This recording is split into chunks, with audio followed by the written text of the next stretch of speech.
Hello అండి. మా కాలనీలో ఒక పార్క్ ఉంది. పార్కులోకి వెళ్ళాము ఒకరోజు ఈవినింగ్ పిల్లలందరం కలిసి. అక్కడ ములగ చెట్టు కనిపించింది.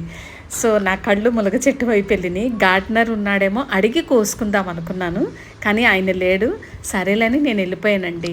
ములగాకు కోస్తున్నా, ఈ ములగాకుతో కారప్పొడి చేద్దామని. ఎందుకంటే గార్డెన్లో పెరుగుతున్న చెట్టు కదా, ప్యూర్గా ఉంటుందని, మంచిగా ఉంటుంది, అన్ని టేస్ట్ అంతా బాగుంటుందని ఈ ఆకు తీస్తున్నా. చాలామంది ఇళ్లల్లో కూడా ఉన్నాయిలే, ఇదైతే పార్కులో కదా మనకు ఫ్రీగా వస్తుంది. గార్డెనర్ ఉంటే అడుగుదాం అనుకున్నానండి, మీరేమనుకోవద్దు. కానీ లేడు కాబట్టి కోసేస్తున్నా. పార్కులో చెట్టు అనమాట. సో ఈ ములగాకంతా ఇంటికి తీసుకెళ్ళి నేను ములగాకు కారం చేసి మీకు చూపిస్తా, ప్రాసెస్ అంతా చూపిస్తాను. వీడియో చివరి వరకు చూడండి, మీకు అర్థమవుతుంది. ములగాకు, ఈ ములగాకుతో కారప్పొడి చేద్దాం, ఓకేనా. వాటర్లో 2 టైమ్స్ 3 టైమ్స్ ఇలా జాడిచ్చి తీస్తే బాగుంటుంది, క్లీన్ అయిపోతుంది.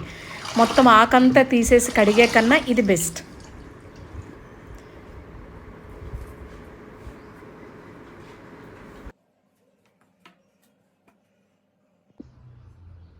ఇది ఈజీ మెథడ్ అండి.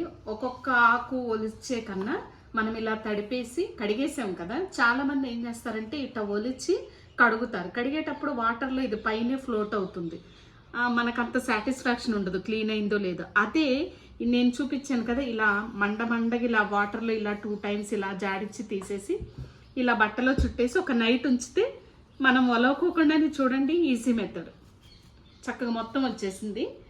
అక్కడక్కడ ఇలాంటి ఏమన్నా ఉంటే ఈనెల లాంటివి ఇవి తీసి ఏరి పారేయాలన్నమాట. చూసారా, ఒలవకోకుండానే ఇంత వచ్చేసింది. దానికన్నా ఇది కొంచెం ఈజీ మెథడ్.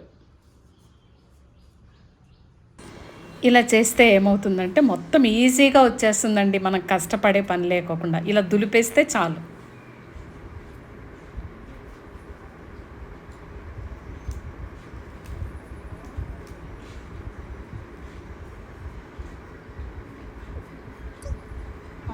ఇవంటి ఏరేస్తే వచ్చినవి ఈనెలు. సో మొత్తం ఇది ఈ సన్నగా చిన్నగా కనిపిస్తున్నాయి చూడండి, ఇది ఏమవుతుంది, ఇవి ఉన్నా ఏమవుతుంది, లేతవి కదా, ఏమవుతుంది. ఇంతవరకు ఓకే. ఇప్పుడు దీన్ని మనం కారప్పొడికి రెడీ చేద్దాము, రండి చూపిస్తా.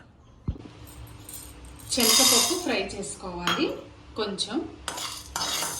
ఇది కొంచెం పెద్ద సైజు ఉంటుంది కాబట్టి ఫస్ట్ ఇది నేను ఫ్రై చేస్తున్నాను, ఆయిల్ లేకోకుండా. స్టవ్ ఫ్లేమ్ సిమ్లో పెట్టుకొని ఇది కొంచెం ఫ్రై అయిన తర్వాత ఇంకొకటి చూపిస్తా. నెక్స్ట్ కందిపప్పు అండి, కందిపప్పు తెలుసు కదా, ఇది పెద్ద సైజు ఉన్నాయన్నీ ఫస్ట్ వేస్తున్నా. అన్నీ కలిపి మనం ఫ్రై చేసుకోవాలి. ఇది కాసేపు కొంచెంసేపు అయిన తర్వాత ఇంకొక పప్పు వేసుకోవాలి. తర్వాత మినప్పప్పు దానిలోనే వేసుకోవాలి, ఎందుకంటే ఫస్ట్ వేసిన పప్పు పెద్ద సైజు కొంచెమే ఫ్రై అయింది. ఇవన్నీ వేసి ఫ్రై చేసేలోపు అది అయిపోతుంది. సో అందుకని ఇక్కడే ఉంచాను అనమాట. మినప్పప్పు ఎంతెంత వేస్తున్నాను అర్థమైంది కదా. నెక్స్ట్ పెసరపప్పు అండి,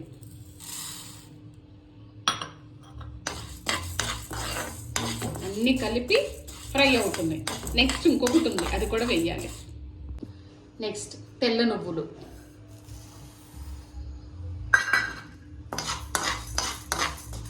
మంచి స్మెల్ వస్తుంది, మంచి వాసన అండి. ఎందుకంటే అన్ని పప్పులు కదా, దోరగా వేగాలన్నమాట.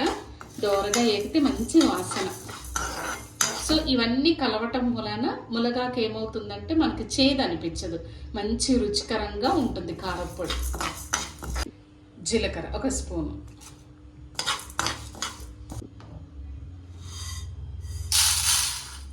ఫ్రై అయిపోయినాయి కదా. ఇప్పుడు ఎండుమిర్చి ఫ్రై చేసుకుందాం, ఆయిల్ లేకోకుండానండి. ఎండుమిర్చి ఇన్ని,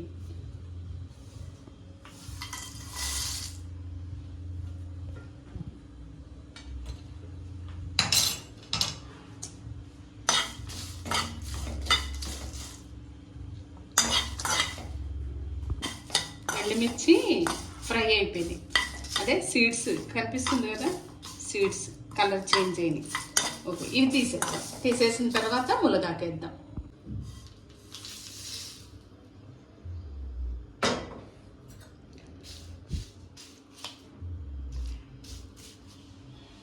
ములగాకు ఫ్రై చేసుకుందాం. ఆయిల్ లేకోకుండానండి, ఆయిల్ అస్సలు వేయట్లేదు. ఫ్లేమ్ మాత్రము సిమ్లోనే పెట్టుకోవాలి.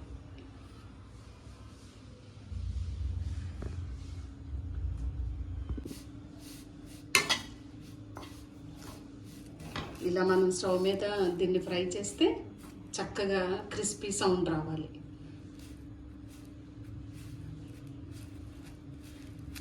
కింద మీద వేయాలన్నమాట.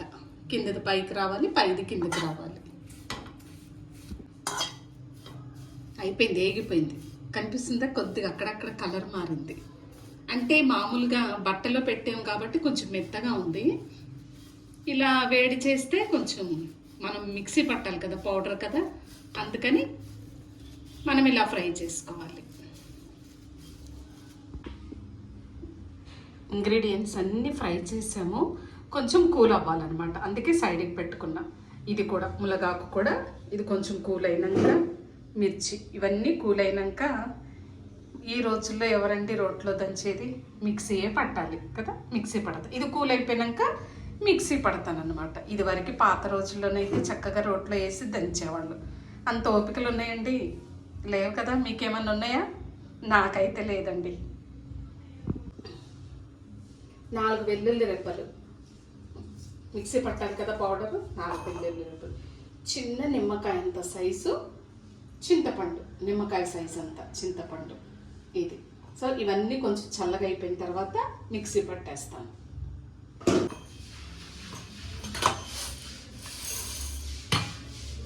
ముందు మిక్సీ పట్టిన తర్వాత చిల్లీ పౌడర్ వేద్దాం.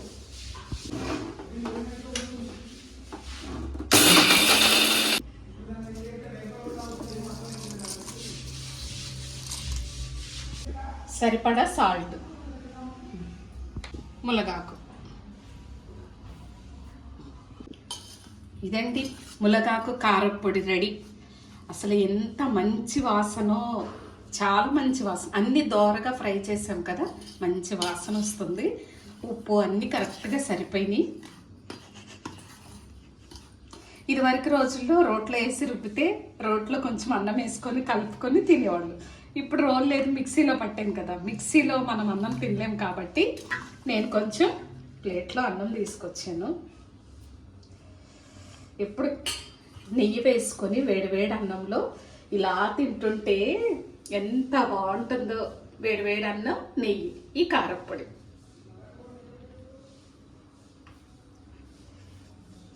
స్మెల్ అయితే అద్దరిపోతుంది. మీరు కూడా ట్రై చేయండి, చాలా బాగుంటుంది. ఒక్కసారి ట్రై చేస్తారంటే వదిలిపెట్టరు. ఇది రైస్లో తీసుకోవచ్చు, టిఫిన్స్, ఇడ్లీ, దోశ వీటిల్లో తీసుకోవచ్చు. వేడివేడి అన్నంలో రోజు ఫస్ట్ స్టార్టింగ్ ఒక 2-3 ముద్దలు తింటే ఎంత మంచిగా హ్యాపీగా ఉంటుంది, హెల్త్ కూడా మంచిది. ఇదండి.